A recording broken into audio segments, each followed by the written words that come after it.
સૌથી પહેલાં આજે સવારે વોર્ડ ઓફિસર્સ અને સેનિટરી ઇન્સ્પેક્ટર્સની મિટિંગ બોલાવવામાં આવ્યું.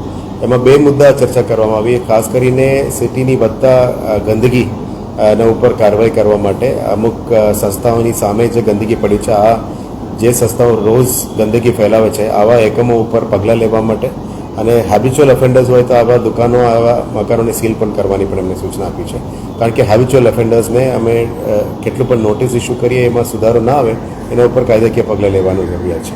સેમ દબાણનો પણ એ જ ઇસ્યુ છે કે અત્યારે આપ જોઈ શકો છો કે દબાણો વધતું જાય છે. સિટીની રોડ અને ગાડીઓ ચાલવા માટે છે અને ફૂટપાથ લોકોને ચાલવા માટે છે. આ બધા ઉપર દબાણો કરી રહ્યા છે. આ લોકો ઉપર પણ કાર્યવાહી કરવા માટે કીધું છે. પણ કાયદેસર જે ગંદકી ફેલાવતા હોય એવા એકમો ઉપર પણ કાર્યવાહી કરવા માટે કીધું છે. સાથે સાથ આજે અમે ફૂડ ડિપાર્ટમેન્ટનું પણ રિવ્યૂ કર્યું છે. ફૂડ ડિપાર્ટમેન્ટે સેમ્પલિંગ વધારી છે, જેમાં ગંદકી અને હાઇજીનનો ઇસ્યુ છે એના ઉપર પણ કામગીરી કરી છે. આજે કદાચ 8 રેસ્ટોરન્ટ્સ ઉપર કાર્યવાહી કરીને કદાચ સીલ કરવા સુધી કાર્યવાહી પણ આજે ફૂડ ડિપાર્ટમેન્ટ દ્વારા કરવામાં આવી છે. જે રીતનું અત્યારે ખોરાક ઉપર ઘણું બધું ફોકસ આવી ગયું છે, કોઈનું જાનહાની ના થાય, કોઈ ઇસ્યુઝ ના બને, બનાવ ના બને, હાઇજીન મેન્ટેન થાય, એના ઉપર હવેથી ફૂડ ડિપાર્ટમેન્ટ થોડું કડકાઈથી પણ કામગીરી કરવા માટે એમને સૂચના આપી છે. એ લોકો કામગીરી પણ શરૂ પણ કરી દીધી છે.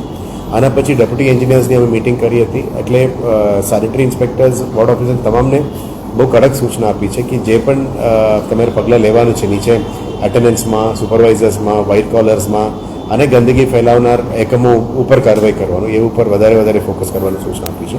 પછી આપણે ડેપ્યુટી એન્જિનિયર્સના વોર્ડમાંથી જ બોલાવ્યા હતા. એમાં ખાસ કરીને ડ્રેનેજ ઉપર આવવાનું કમ્પ્લેન્ટ્સ, સ્ટ્રીટ લાઇટનું કમ્પ્લેન્ટ્સ, રોડ રસ્તા રિપેરનું કમ્પ્લેન્ટ્સ, ગંદકીનું સાફ સફાઈનું કમ્પ્લેન્ટ્સ અને પાણીનું કન્ટામિનેશન ઇસ્યુઝના 5 મેજર કમ્પ્લેન્ટ્સ ઉપર રિવ્યૂ કરવામાં આવ્યું. એમાં ટોપ 5 ખરાબ મેક્સિમમ કમ્પ્લેન્ટ્સ ધરાવતા વોર્ડ એન્જિનિયર્સને અમે થોડું કડકાઈથી સૂચના આપી છે કામગીરી સુધારવા માટે. અને આના પછી જે અમે કોલ કરીએ છીએ પબ્લિકની સેટિસ્ફેક્શન લેવલ ચેક કરવા માટે, આ સેટિસ્ફેક્શન લેવલ્સમાં ક્યાં વધારે પ્રોબ્લેમ છે એની પણ કારણ પણ પૂછ્યું. અમુક સ્લમ વિસ્તાર છે, અમુકમાં ડ્રેનેજ લાઇન સિસ્ટમ્સ નથી, અમુકમાં પાણીનું સિસ્ટમ્સમાં સુધારવાની જરૂરિયાત છે, અમુકમાં રીઓરિએન્ટેશન કરવાનું છે સફાઈ મિત્રોને. આ બધાની ઉપર પણ હવે ચર્ચા વિમર્શ કરી છે. આવનારા દિવસોમાં તમામ જે ઇનપુટ્સ મળ્યા છે એના ઉપર પણ આવનારા દિવસોમાં કાર્યવાહી પણ કરવામાં આવશે. પછી આવનારા દિવસોમાં જે એન્ક્રોચમેન્ટ, પાર્કિંગ અને ટ્રાફિકના મેજર ઇસ્યુઝ છે એના ઉપર પણ પોલીસ ડિપાર્ટમેન્ટ સાથે મળીને ચર્ચા કરીને ટ્રાફિકની સમસ્યા હલ કરવા માટે પ્લાનિંગ ચાલી રહ્યા છે. 27 જગ્યા ઉપર નવું ટ્રાફિક સિગ્નલ્સ લાવવાની પણ હવે કામગીરી શરૂ કરી દીધી છે. 600+ જગ્યા ઉપર નવા સીસીટીવી કેમેરાસ પણ સિટીમાં લગાવવાની જરૂરિયાત છે. ઓજી વિસ્તાર અને ઈસ્ટ, નોર્થ અને વેસ્ટ ઝોનમાં ત્યાં પણ નવું સિસ્ટમ્સ ઊભું કરવાનું અત્યારે પ્લાનિંગ ચાલી રહ્યા છે. અને ઓજી વિસ્તારમાં આ સિસ્ટમ સાથે નવા રોડ, રસ્તા, ડ્રેનેજ, પાણી અને સિવર લાઇન્સનું પણ જરૂરિયાતોને અમે વધારવાનું કામગીરી સૂચના આપી છે. આપણે સારું એક ન્યૂઝ છે કે આપણા મ્યુનિસિપલ બોન્ડ્સ જે બ્લુ બોન્ડ લોન્ચ કરવાના હતા, હવે રાજ્ય સરકારનું મંજૂરી આપણને મળી ગઈ છે. ટૂંકા સમયમાં અમે વડોદરા શહેર માટે બ્લુ બોન્ડ્સનું પણ લોન્ચિંગ કરવાના છે. એ પછી જે કાર્યવાહી છે, જે ગ્રીન ઇન્ફ્રાસ્ટ્રક્ચર અને ગ્રીન બોન્ડ્સની કાર્યવાહી કરી હતી, આજ ઉપર અમે આવેલું તૈયારીઓ શરૂ કરી દેવામાં આવશે. સાથે સાથ ગાર્ડન્સ, પાર્ક્સ એન્ડ ગાર્ડન્સમાં જે પણ સિવિક ઇન્ફ્રાસ્ટ્રક્ચર અને સિવિલ કામ સુધારો કરવાનો છે, ફેસિલિટીઝ વધારવાનું છે, વોટર કુલર્સ લાવવાના છે, આ બધા ઉપર અને બેન્ચીસ સારા લાવવાના છે. આ બધા સિવિલ ઇન્ફ્રાસ્ટ્રક્ચર ઉપર પણ કામગીરી કરીશું. બાળકો માટે હિંચકાઓ બધા અત્યારે છે જ, પણ અડલ્ટ્સ માટે હિંચકાઓની કંઈ જરૂરત પણ વધારે લોકોને આવી રહ્યા છે, એ પણ કરીશું.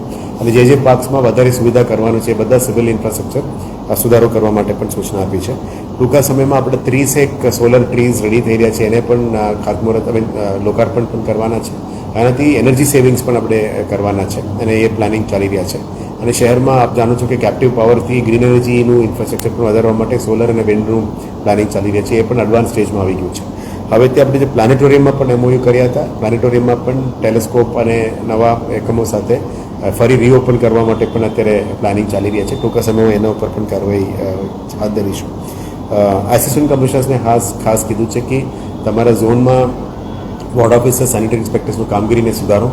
ગંદકી વધતું જાય છે, ગંદકીને રેગ્યુલેટ કરો. દબાણો વધતી જાય છે, એને પણ રેગ્યુલેટ કરો. અને જે રોજ મિસક્રિયન્સ તરીકે કામગીરી કરે છે એના ઉપર પણ કાર્યવાહી કરવા માટે કીધું છે.